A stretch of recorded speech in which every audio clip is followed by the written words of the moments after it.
Hello बच्चों, कैसे हैं आप लोग।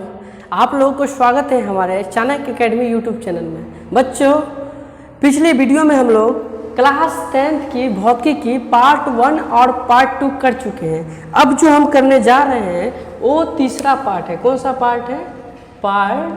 ये तीसरा पार्ट है। अभी तक पार्ट 1 और पार्ट 2 कर चुके हैं। पार्ट 2 में हम लोग परावर्तन के नियम के बारे में हम लोग पढ़े हैं। अगर यहाँ तक आप लोगों को कोई डाउट हो तो प्लीज़ अपना कमेंट करें, ठीक है। तो बच्चों, अब बात करते हैं आज समतल दर्पण द्वारा समतल दर्पण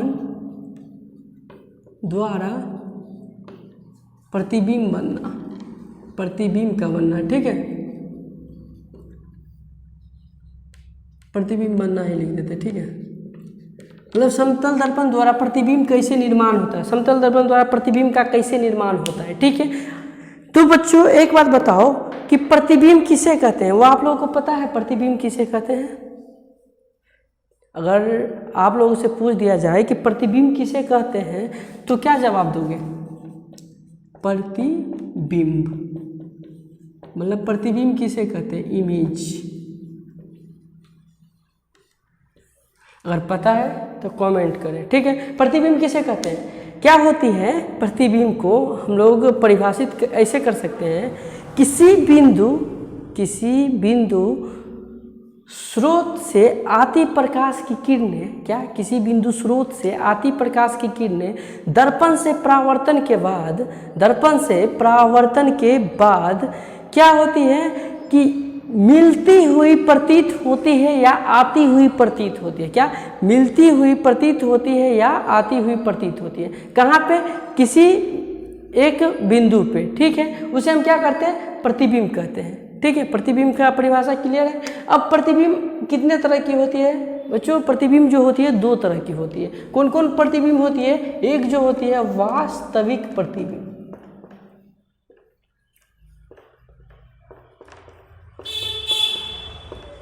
और एक प्रतिबिंब होती है काल्पनिक प्रतिबिंब।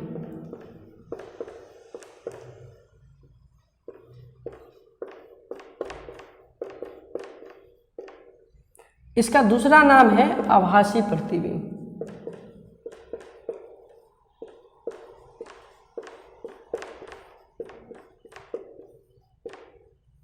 ठीक है।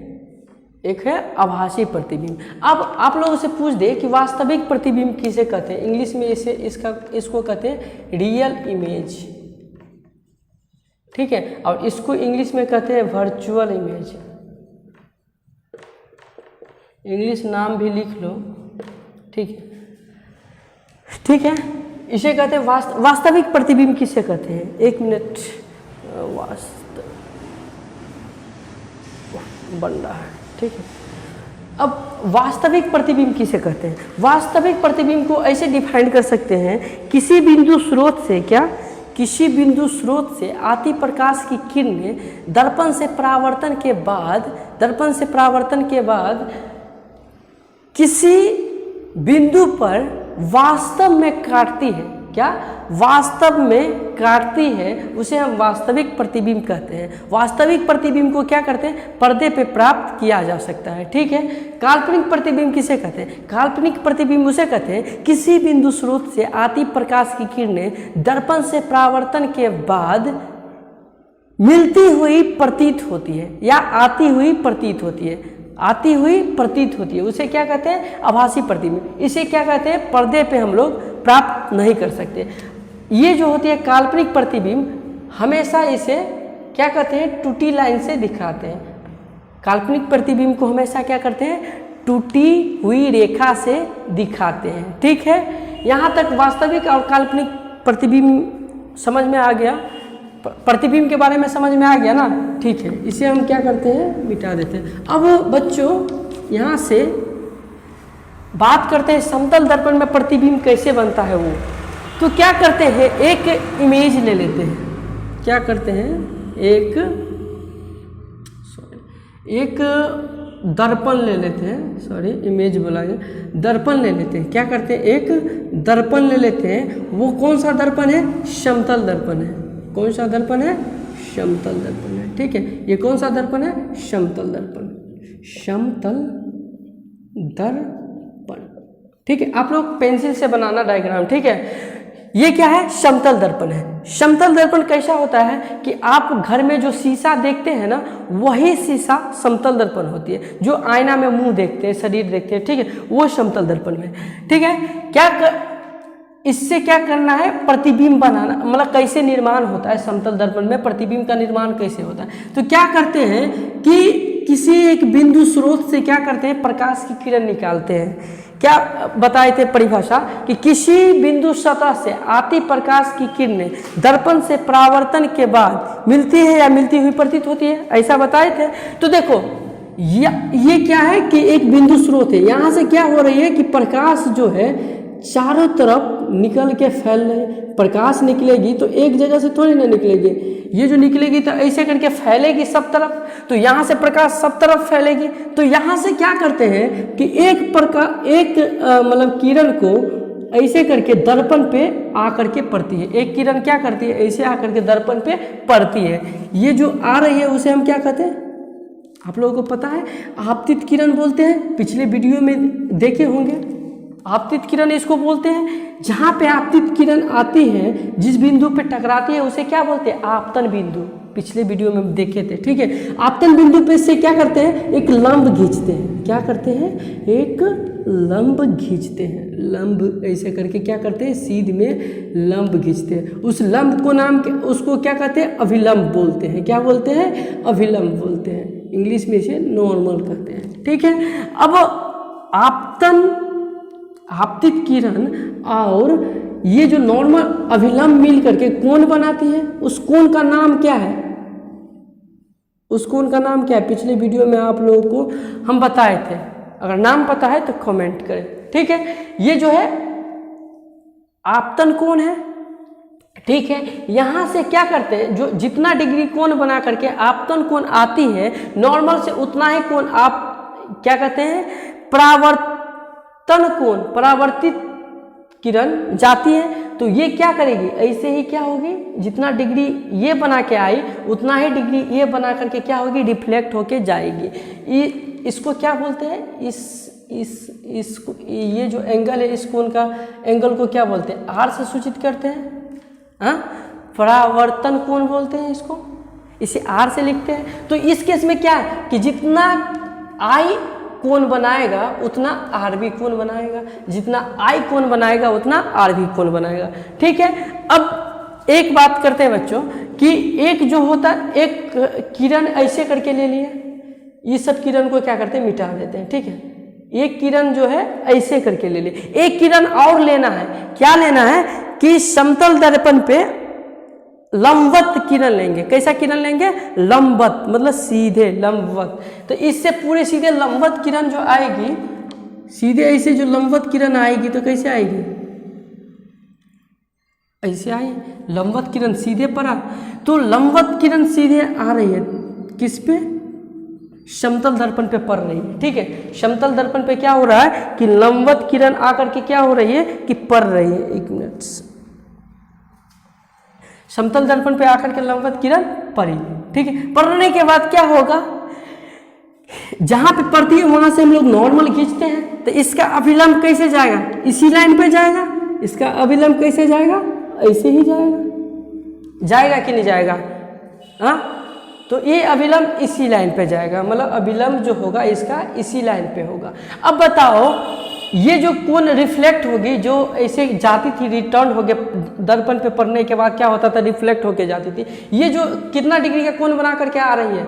आपतन कोण कितना डिग्री का कोण, मतलब आपतित किरण कितना डिग्री का कोण बना के आ रही है? आपतित किरण 0 डिग्री का कोण बना के आ रही है। मतलब कोई भी डिग्री का कोण है, जैसे देखो ये ऐसे करके आ रही थी, फिर धीरे धीरे धीरे धीरे ये शिफ्ट होकर के डायरेक्ट लंबवत पड़ने लगा किरण। ठीक है, तो लंबवत पड़ने लगा तो आई बराबर 0 हो गया, तो आर बराबर भी क्या होगा? 0 ही होगा। आर बराबर भी 0 ही होगा, क्योंकि जितना डिग्री का कोण ये बनाता है उतना डिग्री का कोण ये भी बनाएगी। तो परावर्तित किरण कैसे जाएगी? इसी लाइन पे जाएगी। कहाँ जाएगी? इसी लाइन पे क्या हो जाएगा? वो परावर्तित किरण भी रिटर्न हो जाएगी। मतलब इसी लाइन पे क्या हो जाएगा? वो परावर्तित किरण रिटर्न हो जाएगी। यहाँ तक तो क्लियर है। चलिए, अब प्रतिबिंब का परिभाषा दिए थे कि जिस बिंदु पे मिलती है, तो एक बार बताओ, ये परावर्तित किरण दर्पण से टकराने के बाद और ये किरण कहीं एक दूसरे को मिल पाएगा? सवाल ही पैदा नहीं लेता है, कहीं मिल पाएगा? आप ही बताओ, इसको आगे बढ़ाओ, इसको बढ़ाओ, कहीं मिलेगा? मिलेगा ही नहीं। तो क्या करेंगे इस केस में बच्चों? इस केस में ऐसा काम करेंगे कि इसको नीचे तक बढ़ाएंगे। इसको क्या करेंगे? नीचे तक बढ़ाएंगे। देख रहे, नीचे तक बढ़ाएंगे, ठीक है। अब इसको भी क्या करेंगे? नीचे तक आने देंगे। इसको सीध में क्या करेंगे? पैट्रिक लगा लेना और सीधी लेते आना, ठीक है। ऐसे करके आया।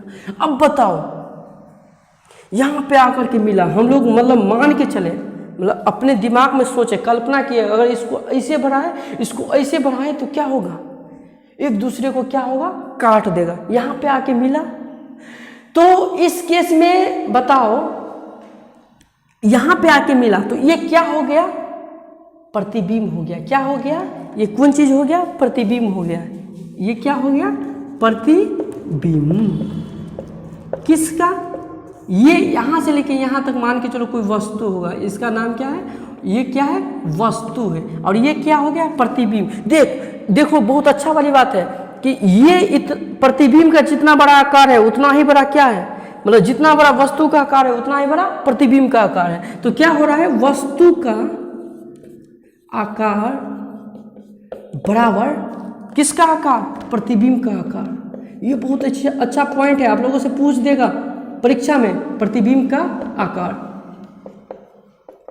कि समतल दर्पण में वस्तु के आकार के बराबर किसका आकार होगा? प्रतिबिंब का आकार। जितना बड़ा वस्तु होगा उतना बड़ा क्या होगा? प्रतिबिंब भी होगा, ठीक है। क्लियर? अब इसका एक विशेषता ये हो गया। दूसरा विशेषता क्या हो गया कि यह कैसा प्रतिबिंब है? काल्पनिक प्रतिबिंब है, क्योंकि हम लोग कल्पना करके बनाए हैं। मान के चले कि ऐसा खींचे, ऐसे आगे बढ़ाएंगे, इसको ऐसे आगे बढ़ाएंगे तो ऐसे यहाँ आकर के कट हो गया। मतलब ये काल्पनिक, हम पहले ही बताए थे कि जो काल्पनिक प्रतिबिंब होती है उसको हम लोग टूटी लाइन से दिखाते हैं। तो ये किस तरह का प्रतिबिंब है? काल्पनिक प्रतिबिंब है, ठीक है।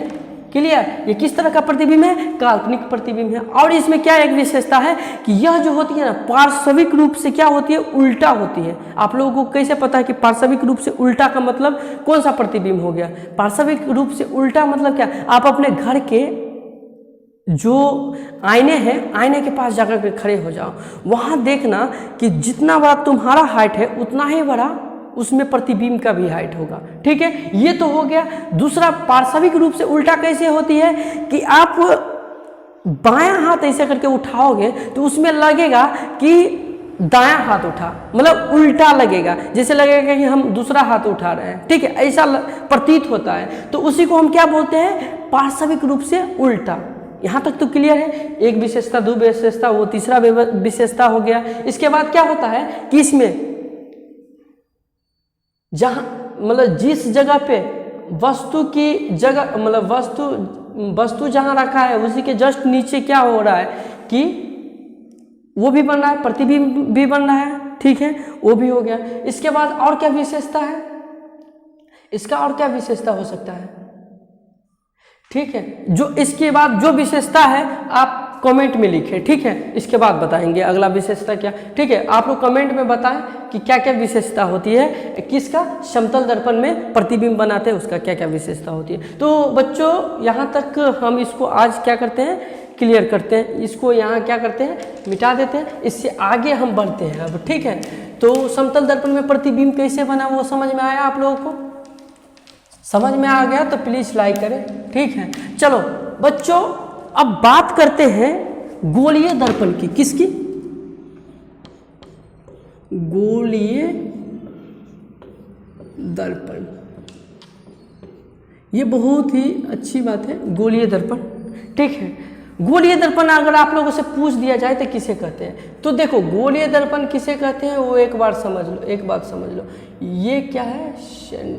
सेंटर, मतलब केंद्र, इसको बोलो केंद्र, ठीक है। ये कौन सा गोला है? खोखला गोला है। कौन सा गोला है? खोखला,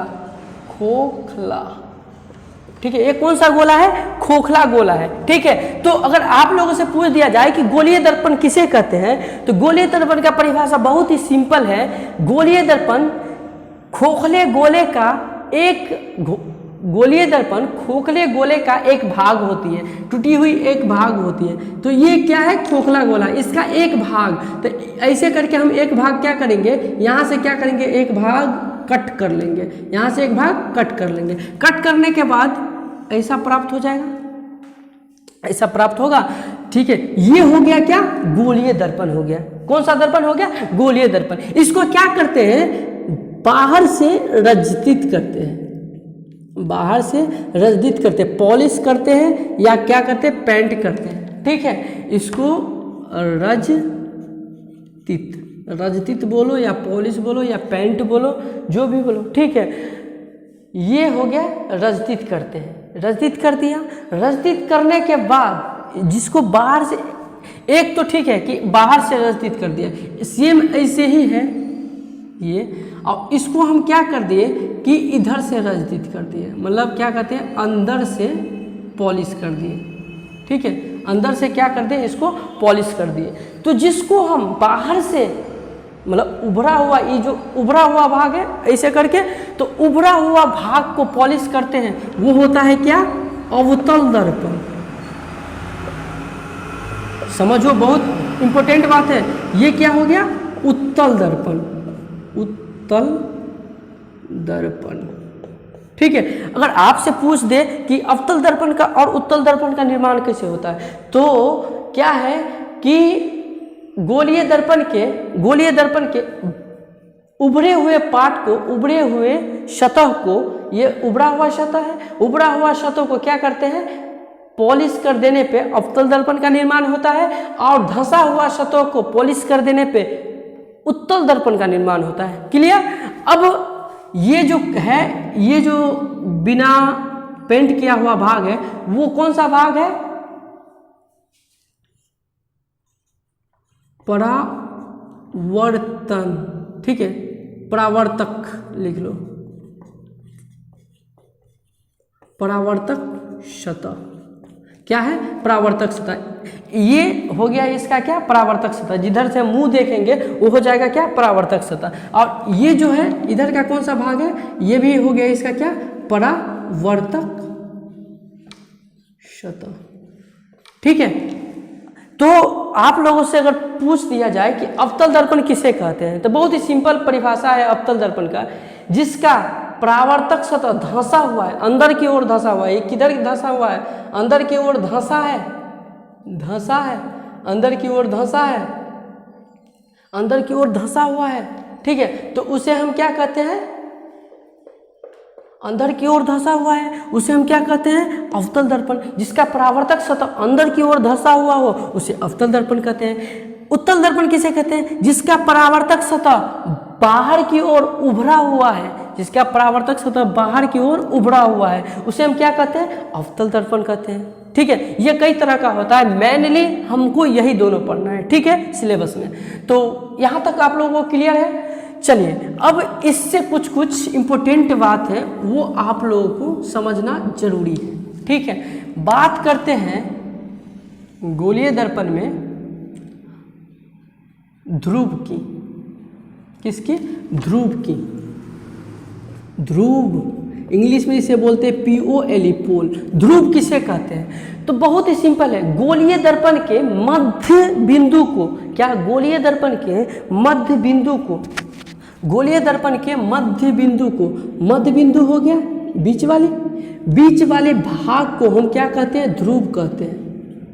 ठीक है, इसे इंग्लिश में क्या कहते हैं? पोल, P से सूचित करते हैं। गोलीय दर्पण, ये गोलीय दर्पण है, गोलीय दर्पण के मध्य वाले भाग को क्या कहते हैं? ध्रुव कहते हैं। यहाँ तक तो क्लियर है, ध्रुव किसे कहते हैं? सो ठीक है, इसके बाद कहते हैं वक्रता केंद्र। वक्रता केंद्र, वक्रता केंद्र। वक्रता केंद्र किसे कहते हैं? वक्रता केंद्र, वक्रता केंद्र देखिए, गोलीय दर्पण क्या है? गोलीय दर्पण जिस गोले का भाग होता है, ये क्या है? गोला है, इसके केंद्र को वक्रता केंद्र कहते हैं। मान के चलो ये गोला ऐसे करके होगा, तो इसका केंद्र लगभग मान के यहाँ हम दे देते हैं, यहाँ होगा। तो क्या है, गोलीय दर्पण जिस गोले का भाग होता है, जिस गोले का भाग होता है उसके केंद्र को वक्रता केंद्र कहते हैं। क्लियर, इसे सी से लिखते हैं, ठीक है, इसे सी से सूचित करते हैं, ठीक है, वक्रता केंद्र, ठीक है। इसके बाद बात आती है क्या, वक्रता त्रिज्या। इसके बाद आती है वक्रता त्रिज्या। वक्रता त्रिज्या, वक्रता त्रिज्या किसे कहते हैं? तो देखो ये गोला है, गोला का यहाँ से लेके यहाँ तक, इसको क्या बोलते हैं, आर, त्रिज्या बोलते हैं, ठीक है। तो सेम इसी प्रकार इसको ऐसे परिभाषित, वक्रता त्रिज्या को ऐसे परिभाषित कर सकते हैं कि गोलीय दर्पण जिस गोले का भाग होता है उसके त्रिज्या को वक्रता त्रिज्या कहते हैं। क्लियर।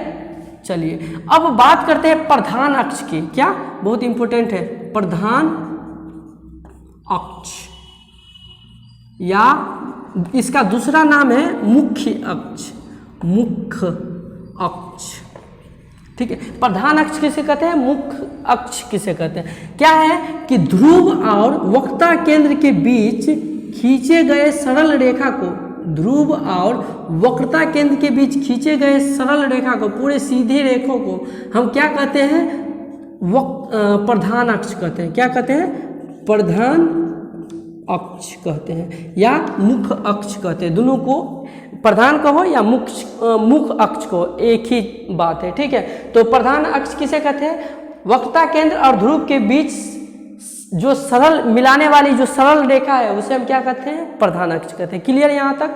अब आप लोगों से पूछ दिया जाए कि फोकस किसे कहते हैं? क्या, फोकस, फोकस, फोकस किसे कहते हैं? देखो प्रधान अक्ष के समांतर एक किरण जाती है, मतलब एक रे जाती है। प्रधान अक्ष के समांतर जाने वाली, प्रधान अक्ष के समांतर जाने वाली रेखा किरण दर्पण से टकराने के बाद, ठीक है, प्रधान अक्ष के जिस मतलब प्रधान अक्ष को जहाँ पे काटेगी वही इसका फोकस होगी, ठीक है। ये क्या हो गया, फोकस हो गया। यहाँ पे काटी तो यही फोकस हो गया। क्या है कि प्रधान अक्ष के समांतर जाने वाली किरण दर्पण से टकराने के बाद प्रधान अक्ष को जहाँ काटेगी वही इसकी क्या होगी, फोकस होगी, ठीक है। तो फोकस समझ गए, फोकस किसे कहते हैं? फोकस जो होती है वो r/2 होती है। हमेशा क्या होता है, फोकस जो होती है, फोकस जो होती है वक्रता त्रिज्या, क्या, वक्रता त्रिज्या का आधा होती है। यहाँ से लेके केंद्र मतलब सेंटर, यहाँ से लेके यहाँ तक क्या केंद्र है, यहाँ से लेके r है, तो इसके आधा को मतलब फोकस क्या कहते हैं, r के आधा को मतलब वक्रता त्रिज्या के आधा को फोकस